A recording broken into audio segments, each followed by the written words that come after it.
aeroplane hijack কৰা আপোনালোকে দেখিছে ট্ৰেইন হাইজেক কৰা আপোনালোকে দেখিছেনে এইবাৰ এৰোপ্লেন নহয় এইবাৰ হাইজেক কৰা হৈছে এখন ট্ৰেইন হয় আপোনালোকে ঠিকই শুনিছে অন্ধকাৰ সুৰংগৰ সুবিধা লৈ হাইজেক কৰা হৈছে জাফৰ এক্সপ্ৰেছ নামৰ এই ট্ৰেইনখন এই ঘটনা সংঘটিত হয় পাকিস্তানৰ বেলুচিস্তানত প্ৰায় 500 যাত্ৰী কঢ়িয়াই কুৱেটাৰ পৰা পেছাৱাৰলৈ গৈ আছিল ট্ৰেইনখন সেই সময়তে গুদলাৰ আৰু পিৰুকুনৰীৰ পাহাৰীয়া অঞ্চলৰ ওচৰৰ এটা সুৰংগত বেলুৰ সন্ত্ৰাসবাদীয়ে জব্দ কৰি লয় ট্ৰেইনখন আৰু বন্দী কৰি ৰাখে প্ৰায় 214 জন যাত্ৰীক সম্প্ৰতি অশান্তিকৰ পৰিৱেশে বিৰাজ কৰিছে বেলুচিস্তানত বেলুচ আৰু বেলুচিস্তান সন্ত্ৰাসবাদীৰ মাজত সৃষ্টি হয় ভয়ংকৰ সংঘৰ্ষ এই সংঘৰ্ষত নিহত হয় 27 জন নিৰাপত্তাৰক্ষী অৱশ্যে অশান্তিকৰ পৰিৱেশে বিৰাজ কৰাৰ পাছতো ইতিমধ্যে পাকিস্তান নিৰাপত্তাৰক্ষীয়ে মহিলা আৰু শিশুকে ধৰি 346 জন যাত্ৰীক উদ্ধাৰ কৰিবলৈ সক্ষম হোৱা বুলি জানিব পৰা গৈছে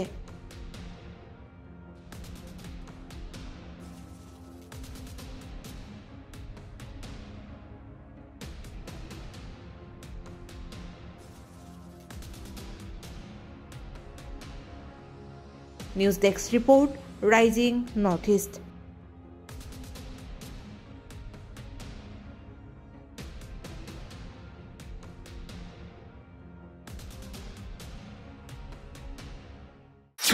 এৰোপ্লেন হাইজেক কৰা আপোনালোকে দেখিছে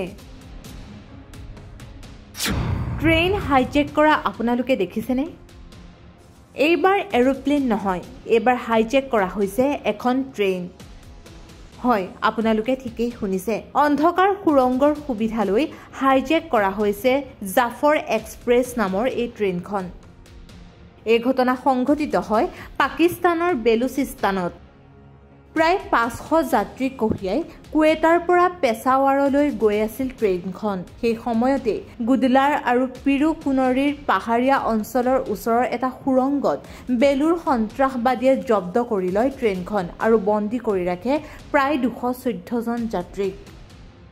সম্প্ৰতি অশান্তিকৰ পৰিৱেশে বিৰাজ কৰিছে বেলুচিস্তানত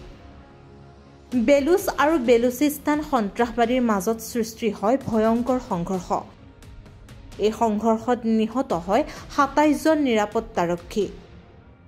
অৱশ্যে অশান্তিকৰ পৰিৱেশে বিৰাজ কৰাৰ পাছতো ইতিমধ্যে পাকিস্তান নিৰাপত্তাৰক্ষীয়ে মহিলা আৰু শিশুকে ধৰি 346 জন যাত্ৰীক উদ্ধাৰ কৰিবলৈ সক্ষম হোৱা বুলি জানিব পৰা গৈছে